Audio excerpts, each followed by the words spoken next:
28 years later marks the thrilling return of the franchise as its third installment, breaking an 18-year cycle since 2007. This highly anticipated sequel, once again helmed by the visionary Danny Boyle, dives into a gripping narrative. The story centers on a group of survivors of the rage virus, isolated on a remote island.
When one brave soul ventures onto the mainland for a critical mission, they uncover a world transformed by secrets, marvels, and terrors, where the infected have evolved, and even other survivors have mutated in unexpected ways.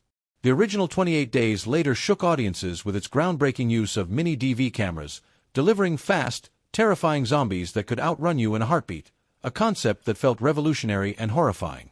I still recall being captivated by that grainy, almost CCTV-like digital aesthetic, which made the chaos feel eerily real. The sequel, 28 Weeks Later, was a solid follow-up that I enjoyed, but then the series went quiet, until now. Alex Garland returns as the writer, with Danny Boyle back behind the lens, famously using iPhone cameras, a topic buzzing in film circles. I loved this movie a lot. It's packed with tension. Boyle's signature style shines through with his masterful sound design, haunting score, hyperactive editing, and bold camera work, techniques we know well, yet they feel as fresh and intense as the first film. The iPhone shooting has sparked plenty of chatter, but let's clarify, it's not a casual phone-in-hand job. They've equipped these devices with high-end lenses and rigs, turning technical innovation into art. While some indoor scenes show that ghostly trail effect typical of iPhones in low light, the action sequences in the wild, chased by hordes of infected, are stunning. There's a Matrix-inspired rig with a semicircle of iPhones creating a bullet time-like effect with arrows, delivering some jaw-dropping kills. The cast is phenomenal. Aaron Taylor Johnson delivers a strong performance, alongside Ralph Fiennes and Jodie, but the standout is Alfie Williams as Spike. His portrayal of a child caught in this nightmare is one of the best young performances I've seen in ages. Raw, authentic, and emotionally gripping. He navigates intense action, running, chasing, screaming, while shining in tender, heartbreaking moments with his father, Taylor Johnson, uncovering uncomfortable truths about him. This father-son dynamic, shifting from hero worship to a more grounded reality, is one of my favorite aspects, exploring family complexities amid the chaos. Boyle and Garland aren't here just to churn out a zombie flick, they're pushing boundaries. The infected get a fresh, scarier twist, no spoilers, but it's a game-changer, leading to one of the most white-knuckled theater moments I've experienced lately. That tension was so peak it almost overshadowed what followed, reminiscent of Mission Impossible, Ghost Protocol's Burj Khalifa scene, amazing, but hard to top. Still, the film remains compelling throughout. I'm usually critical of shaky cam and rapid cuts, but Boyle, alongside Paul Greengrass, pulls it off with skill, avoiding a sloppy feel. The soundscape is a highlight, featuring a disturbing early 1900s poem from the trailer that's woven into the film, thankfully not just a marketing gimmick. It lends a dreamlike quality, flashing between past and present to reveal backstory, like the infected's eerie attack on a deer, shot in a red, night vision-like style. It's ugly beautiful, raw yet stunning, though it won't click for everyone. Some post-screening chats revealed it didn't resonate with all, and I get it. Boyle's aggressive editing demands active digestion. Yet, this felt risky and bold, like 28 Days Later, a restart of the franchise on their terms, with gnarly imagery and daring choices from the opening scene that signal all bets are off. Additional topics and information/facts. Production challenges. Filming 28 years later was no small feat, shot across rugged Scottish highlands and abandoned urban sites to capture the post-apocalyptic vibe.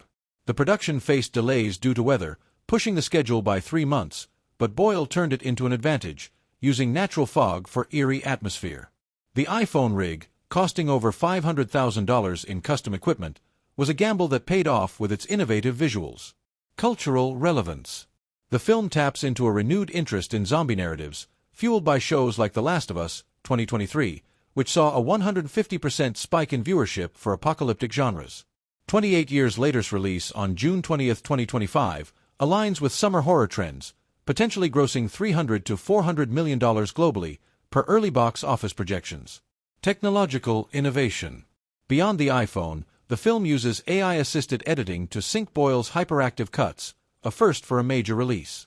This tech, developed with Adobe, reduced post-production time by 20%, enhancing the film's raw energy.